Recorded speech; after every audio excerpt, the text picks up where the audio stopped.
Welcome to Year in Review, the show where we break down a year to bring you some of the most notable moments in TV and film, month by month. The year was 2002. People were finally moving on from the 90s and were fully recovering from the traumatic non-event that was Y2K. And it was filled with big-budget movie franchises, groundbreaking reality competition shows, and one historic Oscar moment. The first of many, or should I say multi-Spider-Verses was born. America started searching for its next big singing idol, and in the process we were introduced to Simon Cowell and his t-shirts, gracing our TVs for the foreseeable future. And Halle Berry made history as the first and still the only black woman ever to win an Academy Award for Best Actress. Plus, Eminem went from selling platinum records to appearing on the silver screen, The Lord of the Rings added a couple of towers to its trilogy, and being a jackass was the in thing to do. And did I mention Star Wars? It's time to go backwards a full 2 decades. Yeah, you heard that right, it's been 20 years. Here's your Year in Review 2002 edition.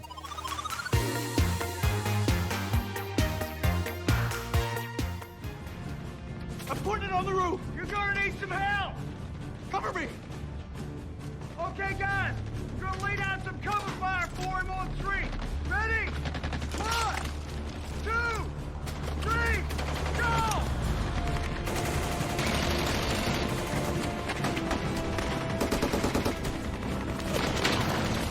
Coming in with a smooth landing in January was the film Black Hawk Down, directed and produced by Ridley Scott and co-produced by Jerry Bruckheimer. With an absolutely stacked ensemble cast that includes Josh Hartnett, Ewan McGregor, Eric Bana, Tom Sizemore, Jeremy Piven, and Tom Hardy, the movie follows U.S. soldiers after their Black Hawk helicopters are shot down in the Middle East. Keep going! Keep going! I'm jammed! I got it! No! Shit!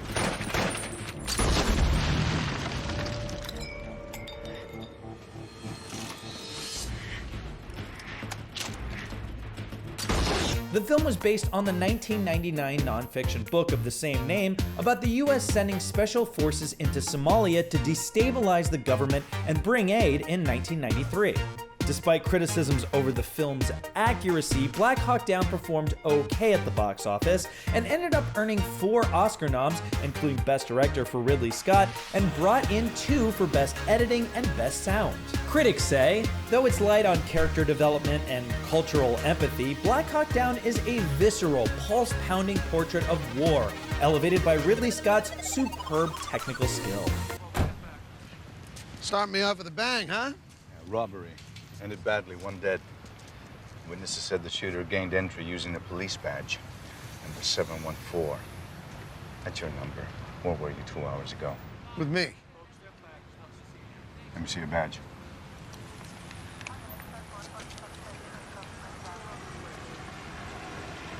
This is a fake. Coming in new and shiny in March was the crime drama series The Shield, starring Michael Chiklis. In this FX show, Chiklis plays a rogue cop named Vic Mackey who is part of an experimental division of the Los Angeles Police Department and isn't afraid to sink to the criminals' level in order to take them down.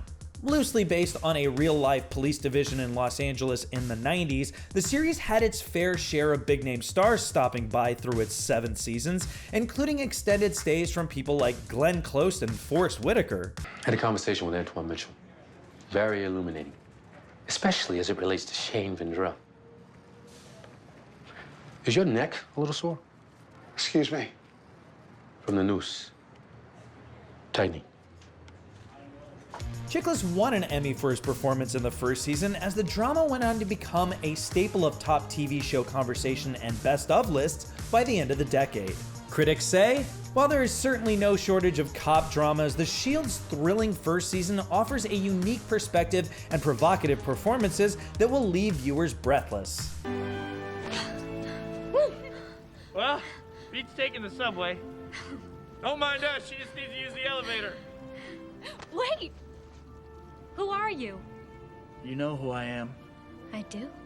Your friendly neighborhood Spider-Man.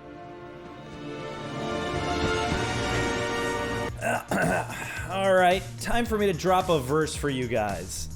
As in Spider-Verse. Because May of 2002 brought the first ever live-action Spider-Man film. Directed by Sam Raimi, who was mostly known for creating the popular Evil Dead series at the time, this one stars Tobey Maguire as Spider-Man and Willem Dafoe as Green Goblin, which feels awfully familiar 20 years later. Anyway, Kirsten Dunst was also along for the ride, which was a record-setting success at the box office and just a pop culture phenomenon in general. Do I get to say thank you this time? Wait.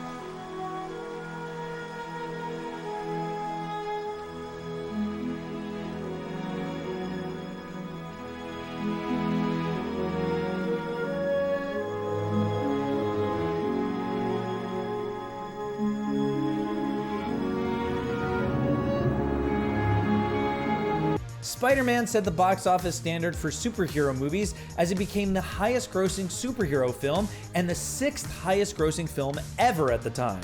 It took a while to get this thing made, with development dating back to the 80s and names like James Cameron involved at times, but it was worth it, kicking off a trilogy and then some with the same cast and continuity and opening up a whole new universe in the world of superhero films. Critics say, not only does Spider-Man provide a good dose of web-slinging fun, it also has heart, thanks to the combined charms of director Sam Raimi and star Tobey Maguire.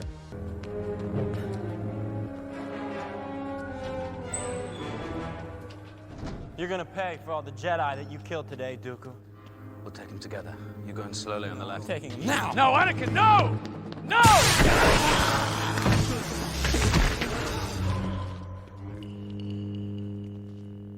As you see, my Jedi powers are far beyond yours. Now, back down. And just 2 short weeks after Spider-Man dropped came the second part of the trilogy of prequels to the original trilogy, got that, in Star Wars Episode II: Attack of the Clones. Set 10 years after the events of 1999's The Phantom Menace, this one featured the rise of new threats to the Jedi and the galaxy, along with a grown-up Anakin Skywalker played by Hayden Christensen. Anakin! She went into the club, Master. Patience. Use the Force. Think. Sorry, Master. You went in there to hide, not to run. Yes, Master. Next time, try not to lose it. Yes, Master. This weapon is your life. I try, Master. Why do I get the feeling you're going to be the death of me? Christensen beat out a ton of big names for the part, like Topher Grace, Joshua Jackson, Paul Walker, Colin Hanks, and Ryan Phillippe. Pretty much all the guys I got compared to. A lot. It's like kind of annoying. This one fared a little bit better than the first with the critics, but fans were still kinda meh. Partially because Jar Jar Binks was still hanging around, as it became the first Star Wars film not to be the top grossing movie of the year in the US, finishing 3rd behind Spider-Man and The Lord of the Rings: The Two Towers. Now, the script says insert Jar Jar impression here, but yeah, no.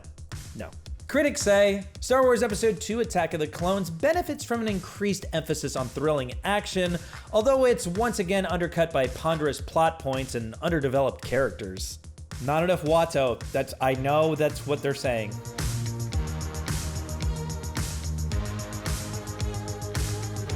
There she goes. Beckett.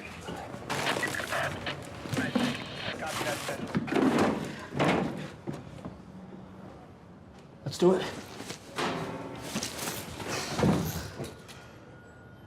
You got anything further? Everything's turn over. It's needed. Do you need backup? Clear, Sergeant. On the back. 64 Charlie to Central K. 64 Charlie. Alright, moving on to June, when a certain HBO series wiretapped its way into the best TV shows ever conversation. Starring Dominic West and helping catapult careers of a bunch of others, including the late Michael Kenneth Williams, The Wire was set among the Baltimore narcotics scene and depicted life through the eyes of the police, the drug dealers, and the users. The Wire was created and mostly written by David Simon, an author and former police reporter, and it was loosely based on the experiences of his writing partner, Ed Burns, a former homicide detective and public school teacher. Life no parole means what it says. This proffer keeps you off death row, but that's all it does. You were on the wrong side of a cop getting shot, Mr. Bryce. You want to even dream about straight life for all these bodies? You gotta wake up talking about Avon Barksdale and Stringer Bell. Nah. But as to murders, you might as well give them what you have. Because anything you leave out is outside the deal. If they learn about it later, they can charge you later. It then. For another pit sandwich and some tater salad, I'll go a few more. The series ran for 5 certified fresh seasons and has been revered as one of the best shows of all time, let alone the decade, yet it only received 2 Emmy noms along the way, both for best writing. But, and most importantly, the first season came at a time when pagers, aka beepers, were still a thing. And you know I still have mine. Oh, hold on, I just got a message. Oh, 911, I gotta take this. Is there a payphone around here? Critics say, though it takes its time getting started, The Wire is worth the wait, spinning a connective web of characters and delivering no-holds-barred commentary on some of America's unsettling societal problems. Genug, stehen Sie jetzt da auf. Ich muss schlafen. Los, hoch. Hey, aufstehen, hoch.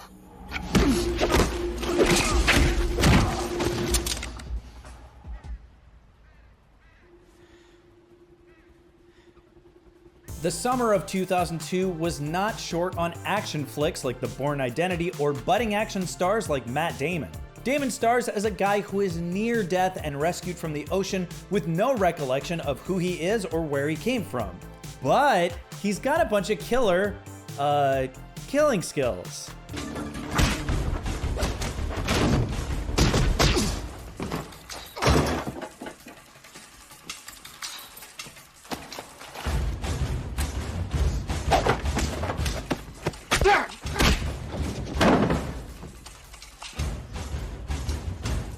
Directed and co-produced by Doug Liman and based on the 1980 novel by Robert Ludlum, this film performed well enough at the box office to launch a franchise with 4 more films coming over 20 years. Liman went after a lot of big names to play the role of Bourne, Brad Pitt being among them, before Damon finally won out. And he took on the identity of Jason Bourne by doing months of extensive training and weapons work, eventually performing some stunts himself. Attaboy, Matty. Critics say, expertly blending genre formula with bursts of unexpected wit, The Bourne Identity is an action thriller that delivers, and then some.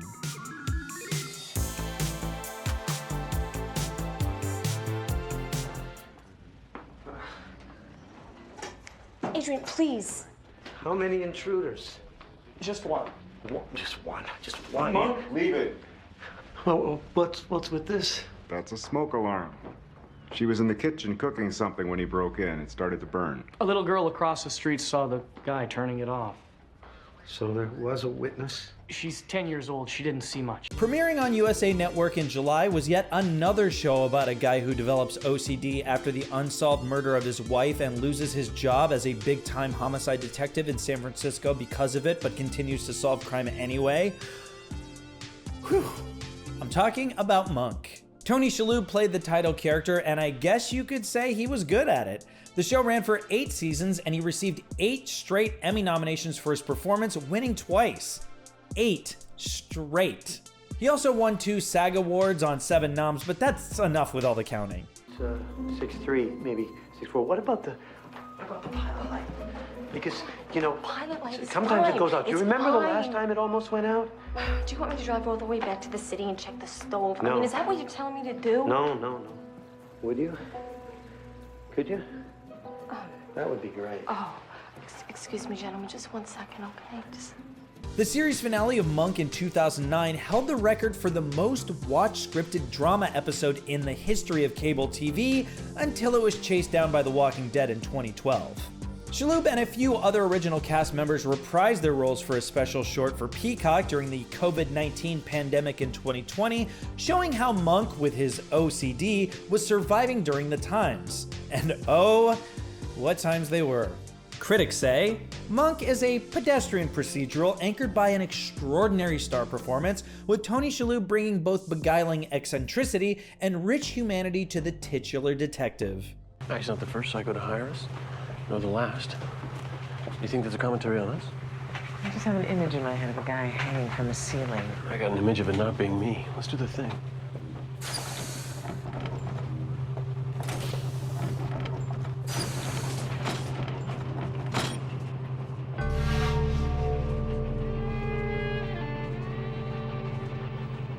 Hi.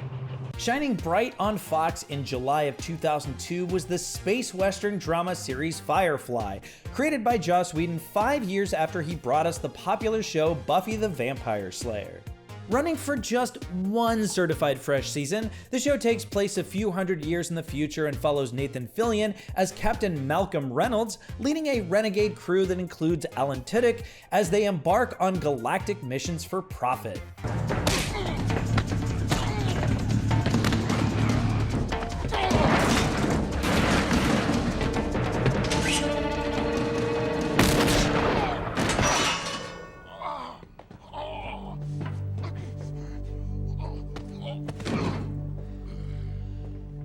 Nice shot.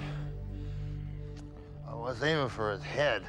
Firefly won an Emmy for special effects in its only one season, and Whedon had actually planned for it to run for 7 seasons, but Fox apparently thought that it was too dark. However, the story was continued in the 2005 film Serenity, with Whedon and the main cast all returning. Plus, the franchise has continued on in comics form and even a role-playing game. I feel a game night coming on. Critics say Firefly earns its audience adoration with the help of Nathan Fillion's dry delivery, a detailed fantasy world, and compelling storylines, even if it doesn't stand with creator Joss Whedon's most consistent work. Water's full of blood-borne pathogens and bacteria from body decomp, not to mention 6,000 pounds of Jet A fuel. No shift should last more than 20 minutes, no food or water on site. They won't be able to eat out there. Spray from the airboat props will cause contamination. I'm treating this as a crime scene, which means no object too small. Any doubts, bag it, tag it. See if you can find me a copy of the flight plan. It's nice to see you too. Another big drama premiering that fall was Csi Miami, marking the first direct spin-off of the already successful Csi Show on CBS. This one featured people like Emily Proctor, Adam Rodriguez, and Rex Lynn as part of the ensemble cast, but it was David Caruso as Horatio Kane who stole the show with his signature one-liners and famous sunglass moments.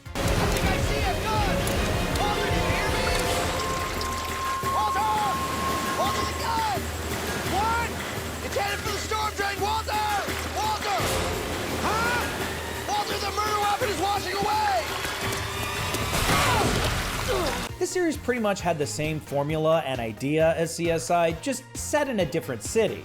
And it worked, running for 10 seasons and being named by BBC News in 2006 as the world's most popular TV series, appearing in more countries' top 10 rankings than any other. Critics say CSI Miami does nothing to reinvent the original incarnation's formula, but instead coasts along with a pleasurable swagger and a deliciously campy performance by David Caruso.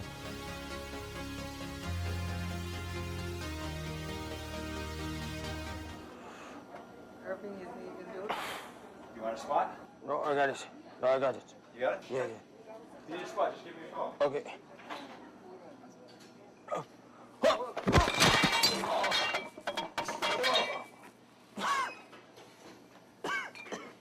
Who's ready to take a staple gun to their forehead with me?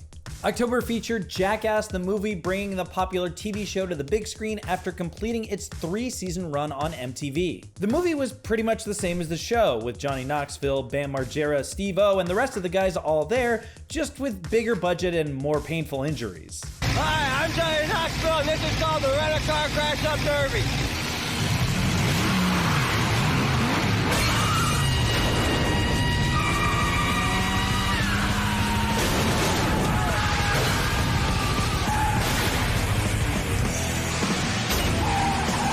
A few celebrity cameos added to the laughs, with people like Tony Hawk, Henry Rollins, Rip Taylor, and Butterbean stopping by. And Jackass the movie grossed around $80 million at the box office, paving the way for a handful of sequels, the most recent coming in 2022.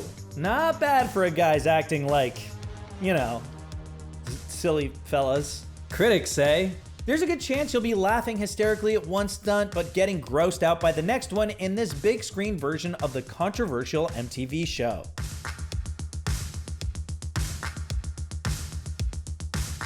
Did you win a bingo tonight? No. You record your demo yet? What happened to you? Cheddar Bob had an accident. He's fine. I'm fine. You and your friends. Mom, don't start, please. It's been a long Tell me about it. Superstar rapper and TRL mainstay Eminem took us on a trip to Detroit in November of 2002 with this sorta sometimes semi-autobiographical film, 8 Mile. It stars Eminem in his film debut as a rapper trying to break through and move beyond the neighborhood he feels trapped in, but hitting all kinds of obstacles along the way. Hey, Saul. You ever wonder at what point you gotta just say, it, man?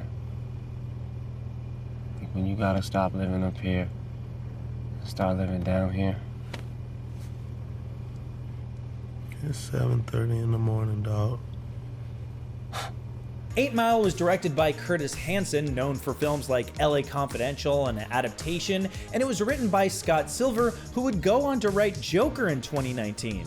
While Eminem did win an Oscar for Best Original Song, helping him shine on screen was a strong supporting cast including Mekhi Phifer, Brittany Murphy, Michael Shannon, Anthony Mackie, and Kim Basinger. And what other movie makes you want to rap battle with your friends and family after watching? Critics say, even though the story is overly familiar, there's enough here for an engaging ride.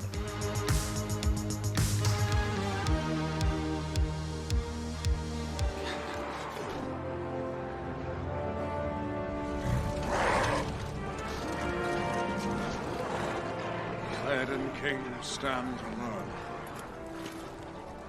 Not alone. Go hit him!